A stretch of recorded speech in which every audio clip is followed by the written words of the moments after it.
Step into a kitchen where every corner hides a surprise. A drawer just for sugar, smooth and shiny. A ceiling of tin above, glinting in the morning light. The Hoosier cabinet waits, filled with flour, rolling pins, and tiny spice jars. Wall-mounted spice racks line the walls, each labeled perfectly. The porcelain sink gleams, cold and solid, ready for daily chores. An icebox hums quietly in the corner, storing milk and butter. Every detail, sliding drawers, enamel glints, the smell of fresh bread, sparks instant memory. These kitchens were alive, full of small magic we forgot but instantly recognized. The moment you stepped into a 1950s kitchen, your eyes were drawn to the cabinets.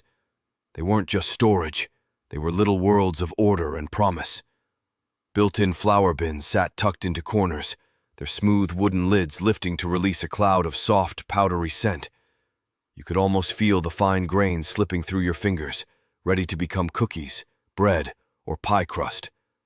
Beside them, pull-out spice drawers lined the walls, each tiny jar nestled in its perfect slot, colorful labels catching the light as you slid them open and closed. Roll-out pantry shelves made every ingredient reachable. One swift pull revealed neatly stacked cans, jars, and boxes, all organized with quiet care. There was a satisfying resistance as the shelves glided back into place, the smooth motion giving a sense of completeness, like a small ritual repeated daily. The bread box, often gleaming in polished metal or enamel, waited patiently to cradle the day's loaf, keeping it soft and warm. Some homes had tin bread drawers, hidden in the cabinetry, sliding silently as if by magic, the scent of fresh-baked bread spilling into the room. Sliding tray cabinets added another layer of charm. With a gentle push, a hidden tray emerged, offering space for tools, ingredients, or the occasional kitchen note tucked away by Mom.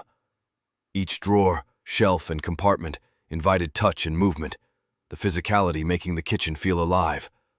There was joy in opening, pulling, sliding, and closing, in the subtle creak of wood and the soft clink of glass jars. Every action connected the cook to the space, to the rhythm of daily life, to memories that would linger long after the kitchen itself was gone. The Hoosier cabinet was nothing short of magical. It wasn't just furniture, at just the right angle, so the right knife was always there when you needed it, the metal edges catching a brief flash of sunlight. Everything was arranged for speed, for ease, for the rhythm of daily cooking. Even the recipe card holder was clever, tucked into the side or top, ready for your mother's handwritten favorites. You could glance at instructions without fumbling with loose papers, flipping each card like a secret guide. Every function was integrated, every surface purposeful. Opening the Hoosier felt like stepping into a small world where nothing was out of place and everything waited for you. Flour always at your fingertips, spices just a slide away, knives ready to dance across the cutting board. This cabinet made cooking feel effortless, almost playful. It wasn't just storage, it was an experience, a daily ritual wrapped in wood, metal, and enamel. Memories of it linger in the touch of drawers, the scent of flour, the soft clink of spice jars, and the quiet satisfaction of knowing the kitchen was entirely under your command. The kitchen came alive when the coal or wood stove was lit. A low rumble, the hiss of steam, and the gentle crackle of burning wood filled the room. The stove's black enamel surface reflected the warm glow of coals as pots and kettles clanged softly, each sound marking the rhythm of cooking. The air smelled faintly of smoke and sweet dough rising in the oven, a mix that instantly made the space feel alive and comforting. Every burner had a purpose, every flap and vent a secret control over heat and timing, and learning them was part of daily life.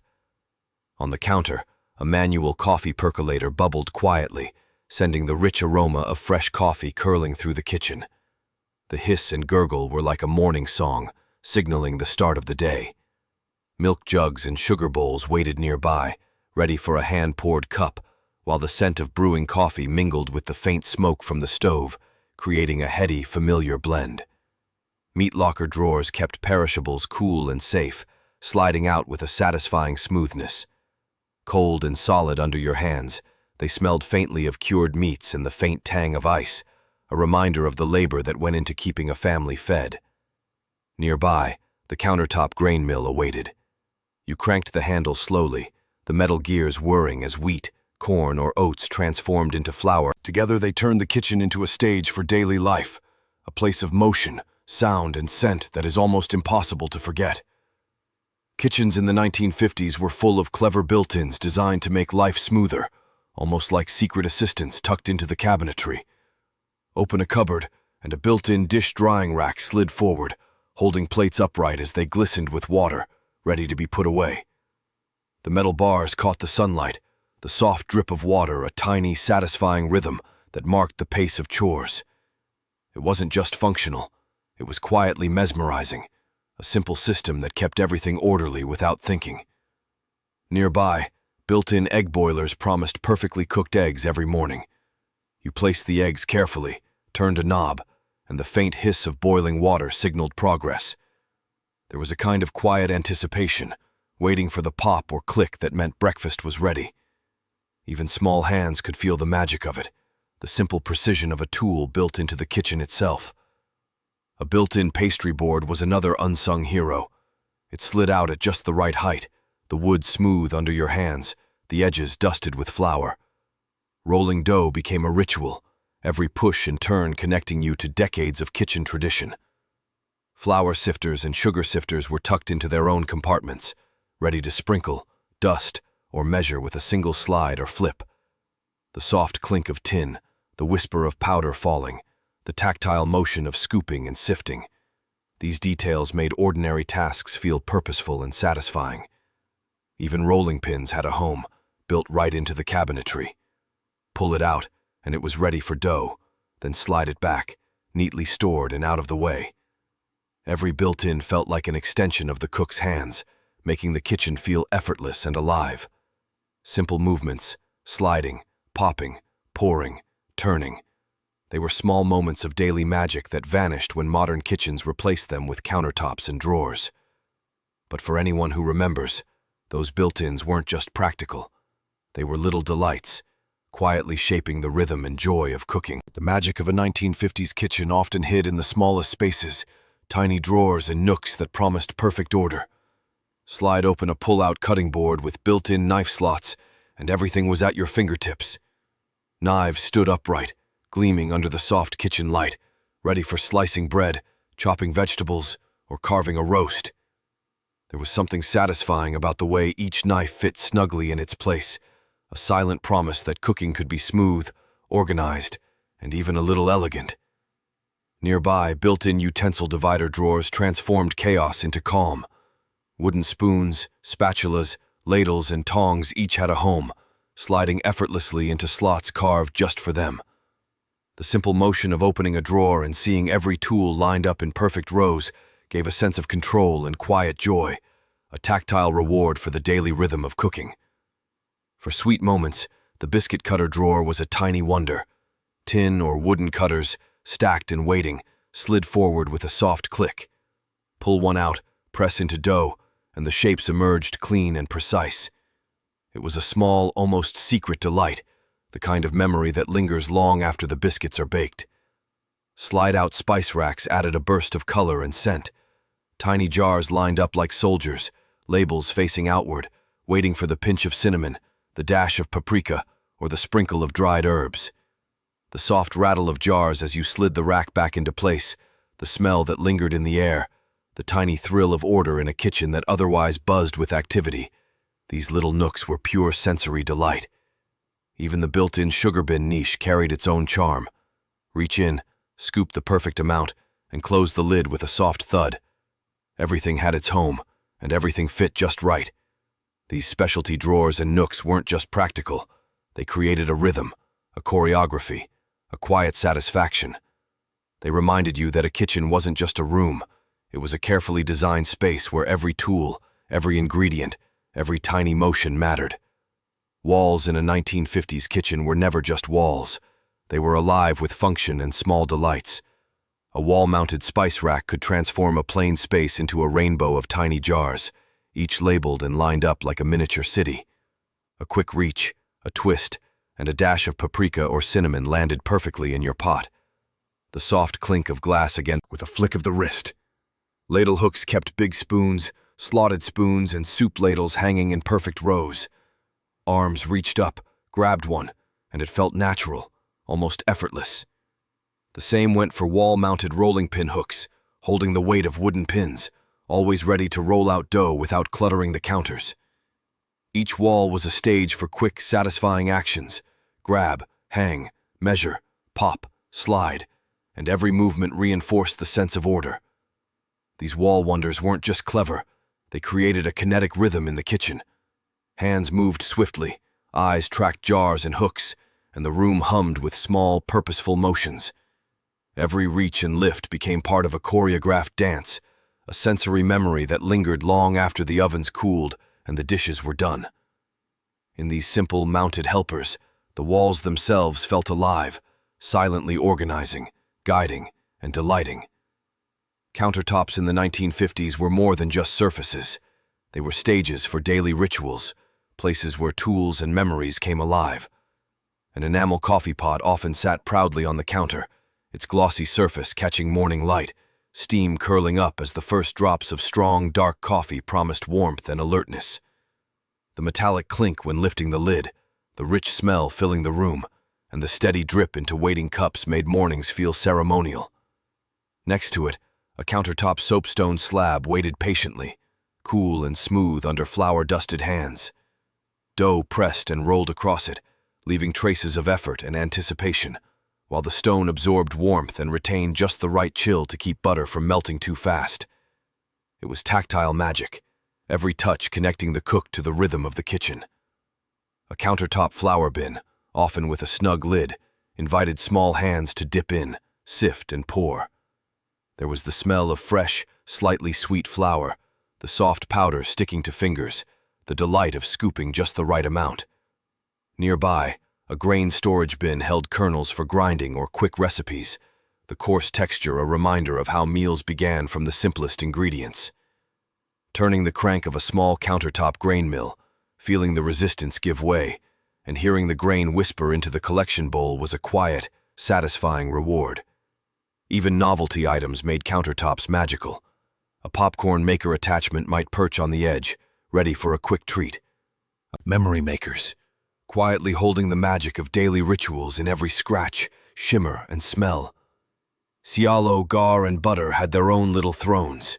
A butterbell or crock held cold, creamy butter, always ready to spread on warm bread. Lifting the lid revealed that smooth, pale yellow richness, cool against fingers but soft enough to glide across toast, the aroma faintly sweet and comforting. Beside it, a sugar bin sat quietly, often built into a drawer or countertop nook, its lid revealing sparkling white crystals that caught the morning light. Scooping a handful, hearing the gentle clink, feeling the granules slip through fingers, it was a small, joyful ritual, a moment of tactile delight, a tiny pause in the rush of a busy morning. Milk had its place too. A milk cooler drawer, tucked just low enough for easy reach, held chilled bottles in perfect order. Opening it released a faint, creamy scent, cold air brushing your hands, and the anticipation of pouring milk into cereal, coffee, or batter. Some kitchens even had countertop butter coolers, small niches designed to keep butter at just the right firmness. Reaching into that tiny space, your fingers brushing the smooth butter, made simple breakfast preparation feel almost ceremonial, a quiet moment of care and comfort before the day truly began. For families who churned their own butter, the butter churn niche was a quiet hero. A built-in slot in the cabinet held the churn in place, steady as the handle turned. You could feel the resistance give way, hear the rhythmic splashes inside, smell the sweet, rich cream transforming slowly into fresh butter. These tiny storage solutions weren't just practical, they were sensory anchors.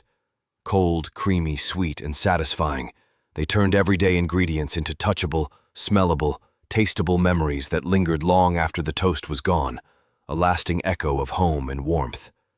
Cialo bread and baking were at the center of daily life, both practical and comforting. The bread box sat proudly on the counter, a simple wooden or metal home for loaves that smelled of warmth and home. Lifting its lid released a faint, yeasty aroma that mingled with the morning air, soft crusts pressing against fingers, begging to be sliced. Some homes had tin bread drawers built right into the cabinets, smooth and cool to the touch, where loaves rested neatly in rows. Reaching for a loaf, feeling its weight, so those who baked often, built-in bread slicers were a small miracle of efficiency. Sliding a knife through a freshly baked loaf produced uniform slices, the sound a satisfying, crisp whisper of routine. Nearby, a bread-proofing drawer offered a quiet nook where dough could rise, warm and protected, slowly expanding until it filled the senses with promise. Kneading dough, hearing the gentle slap against the counter, feeling it soften and stretch under your hands, was a tactile rhythm that echoed through kitchens across the country. Knead, slice, store, repeat, each step a familiar, comforting beat. Pie-safe cupboards and baking mold cabinets held tools and treasures of the baking craft. Pie molds, tins, and pans rested neatly, the faint scent of past bakes lingering like a soft memory. Reaching into these spaces, pulling out a mold or tin, was a small ritual, a tactile connection to the meals and treats shared with family. Every drawer, every nook, was carefully designed to keep baking organized and accessible, turning the act of making bread or pies into a satisfying dance of hands and ingredients. In these kitchens, baking was more than preparation. It was a celebration of home. The textures of dough, the smell of bread, the cool touch of metal tins, all worked together to create a sensory memory that lingered long after the oven cooled. Every loaf, every slice, and every proofed dough told a story of care, rhythm, and the quiet joy of daily life in a home where bread truly was at the heart. And one of these kitchens were doing with siding was a satisfying bread, and one of these kitchens were doing with siding was a satisfying bread, and one of these kitchens were doing with siding was a satisfying bread, and one of these kitchens were doing with siding was a satisfying bread, and one of these kitchens were doing with siding was a satisfying bread, and one of these kitchens were doing with siding was a satisfying bread, and one of these kitchens were doing with siding was a satisfying bread, and one of these kitchens were doing with siding was a satisfying bread, and one of these kitchens were doing with siding was a satisfying bread, and one of these kitchens were doing with siding was a satisfying bread, and one of these kitchens were doing with siding was a satisfying bread, and one of these kitchens were doing with siding was a satisfying bread, and one of these kitchens were doing with siding was a satisfying bread, and one of these kitchens were doing with siding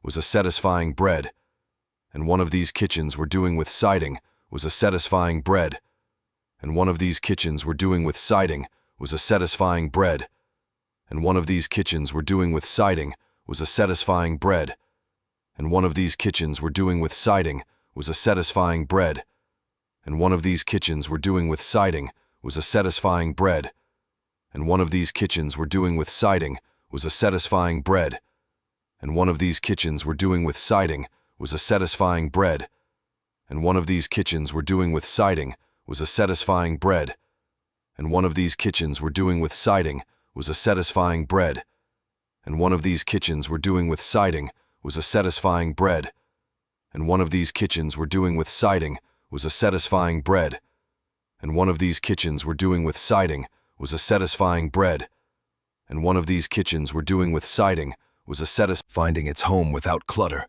the motion of slicing dough seamless and almost musical. Every corner, every slide, every groove in these prep areas spoke to a love of order and touch.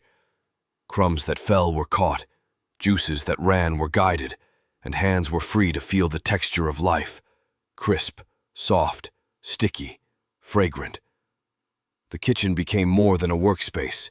It was a tactile symphony, a place where the act of preparing food turned into quiet meditation, every cut, every roll, and every scrape building a sensory memory that lingered long after the meal was served. Abahs and dairy were treated with a quiet reverence, each innovation designed to make handling them easier, cleaner, and even a little magical. Built-in egg trays in cupboards or drawers held eggs in neat rows, each delicate shell resting in its own cradle, easy to count and always within reach. Lifting an egg felt like holding a tiny promise, its smooth surface cool and fragile, ready to be cracked for breakfast or baking. Nearby, ceramic egg trays on the countertop displayed eggs in orderly, pastel-hued rows, the gentle weight of each one a small comfort, the soft, matte surface cool to the touch. For those who raised their own chickens, countertop egg incubators were quiet marvels. Tiny eggs warmed gently inside, the faint hum of the machine filling the room, a promise of new life in a small, contained space. Watching over them was a slow, patient ritual, checking temperature, adjusting the water tray, knowing that each turn and glance mattered.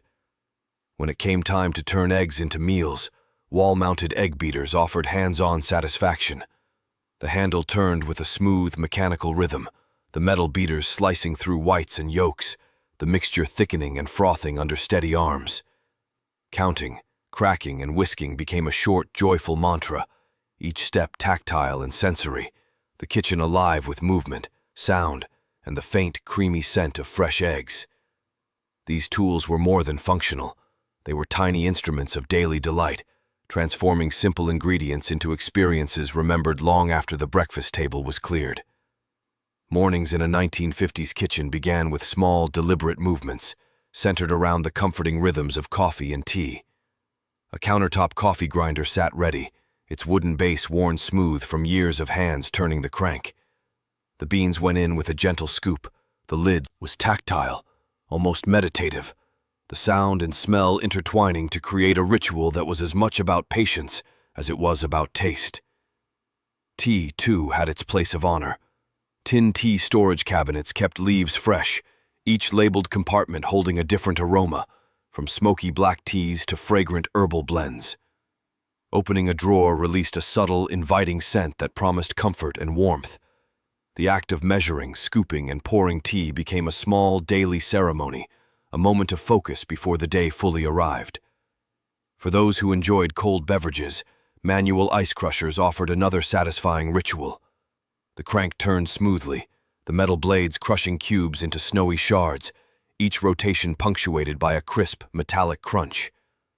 Mornings were alive with the textures, smells, and motions of these simple tools, each one contributing to a shared rhythm of preparation, anticipation, and the quiet joy of starting the day just right.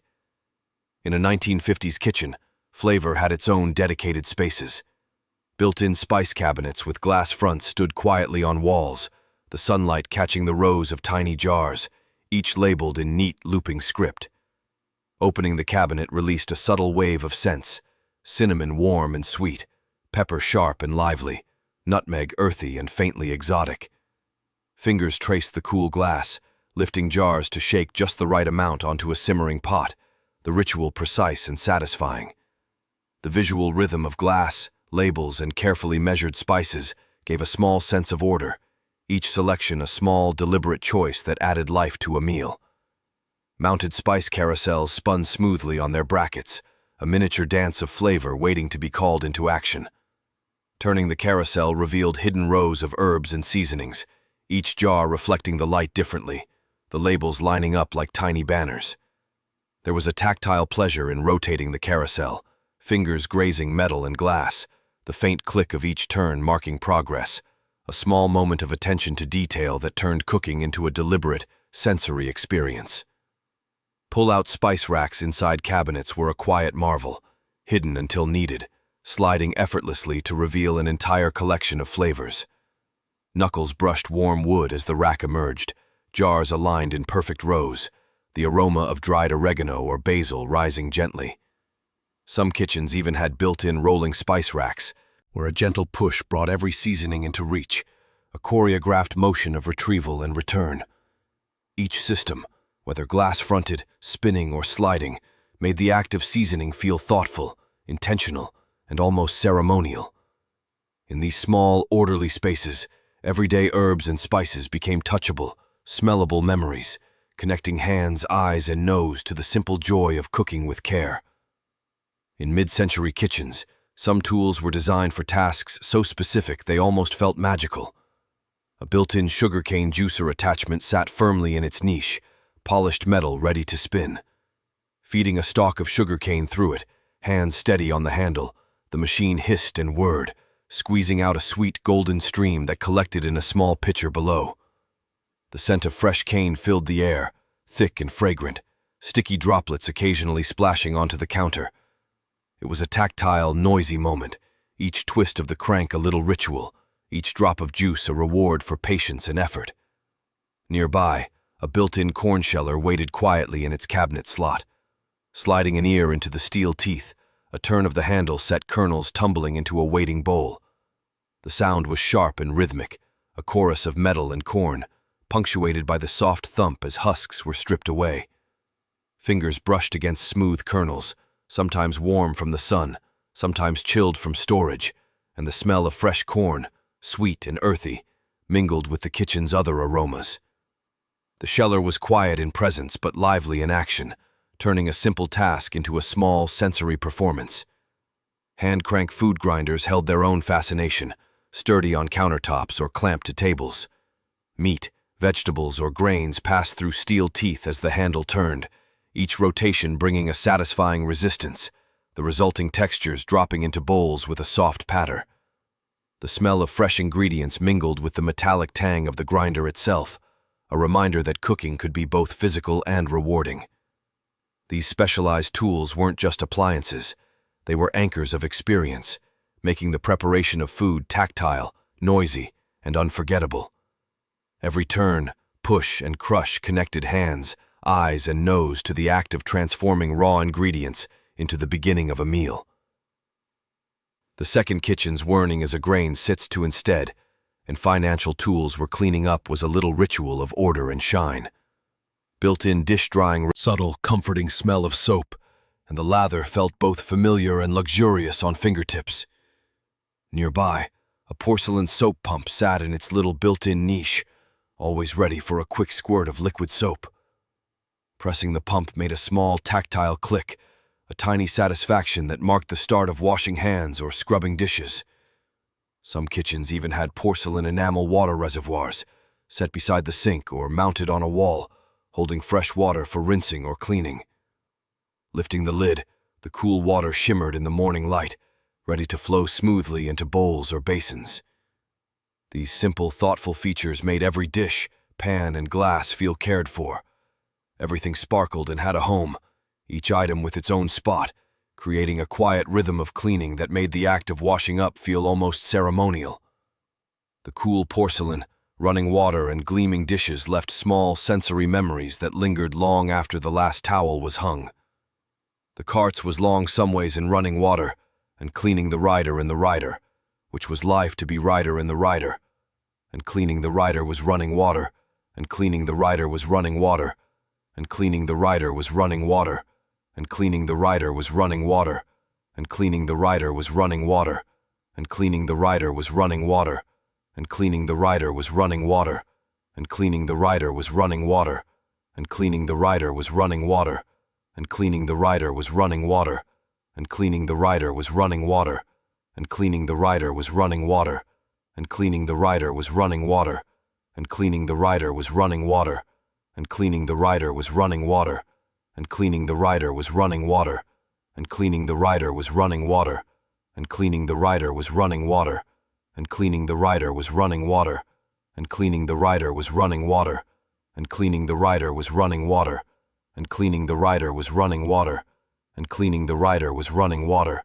and cleaning the rider was running water, and cleaning the rider was running water, and cleaning the rider was running water, and cleaning the rider was running water, and cleaning the rider was running water, and cleaning the rider was running water, and cleaning the rider was running water, and cleaning the rider was running water, and cleaning the rider was running water, and cleaning the rider was running water, and cleaning the rider was running water, and cleaning the rider was running water, and cleaning the rider was running water, and cleaning the rider was running water, and cleaning the rider was running water, and cleaning the rider was running water, and cleaning the rider was running water, and cleaning the rider was running water, and cleaning the rider was running water, and cleaning the rider was running water, and cleaning the rider was running water, and cleaning the rider was running water, and cleaning the rider was running water, and cleaning the rider was running water, and cleaning the rider was running water, and cleaning the rider was running water, and cleaning the rider was running water, and cleaning the rider was running water, and cleaning the rider was running water, and cleaning the rider was running water, and cleaning the rider was running water, and cleaning the rider was running water, and cleaning the rider was running water, and cleaning the rider was running water,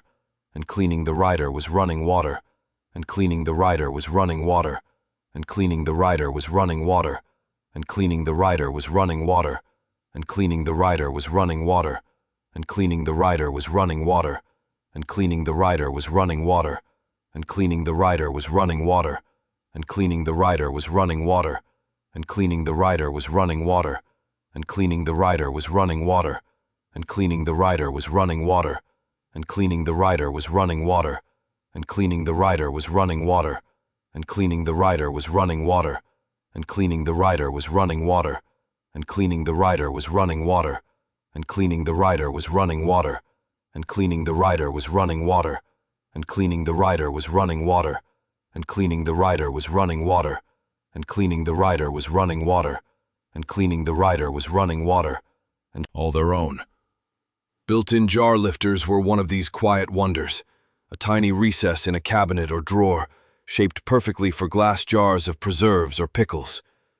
Sliding a jar into the niche, feeling it settle snugly, then lifting it out with just a flick of the wrist, was a small triumph, a simple mechanical delight that made reaching for ingredients feel precise and effortless. The jars would hum softly against each other, the glass cool and reassuring to touch, and the rhythm of sliding them back into place offered a satisfying sense of order. Utensil pegs, often mounted inside cabinet doors or along narrow wooden strips, added another layer of subtle ingenuity. Each spoon, spatula, or whisk had its own peg, hanging in neat, visible rows. Running fingers along the polished wood, feeling the metal and wood handles, the pegs kept everything within easy reach yet out of the way. The gentle clink of a utensil returning to its peg was a tiny punctuation mark in the daily cadence of cooking, a reminder that every object had a home, and every task could be executed smoothly. Pot lid organizers, tucked inside cupboards or behind cabinet doors, transformed the chaos of mismatched lids into a silent system of order. Sliding a lid into its slot, feeling the gentle resistance, knowing exactly where it belonged, gave a subtle, satisfying reassurance. And for those who loved to follow recipes with care, built-in recipe book stands were a quiet hero. The angled wood held a well-thumbed cookbook upright, the pages slightly curling at the edges, keeping them clean and readable while stirring, whisking, or chopping. These hidden features were more than just clever engineering. They were tiny moments of joy and surprise, waiting to be discovered.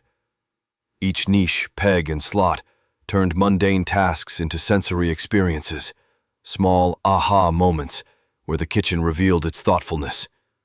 Sliding, lifting, reaching, and resting became a dance of tactile satisfaction, a daily ritual where the unseen corners of a home offered delight in the simplest of forms.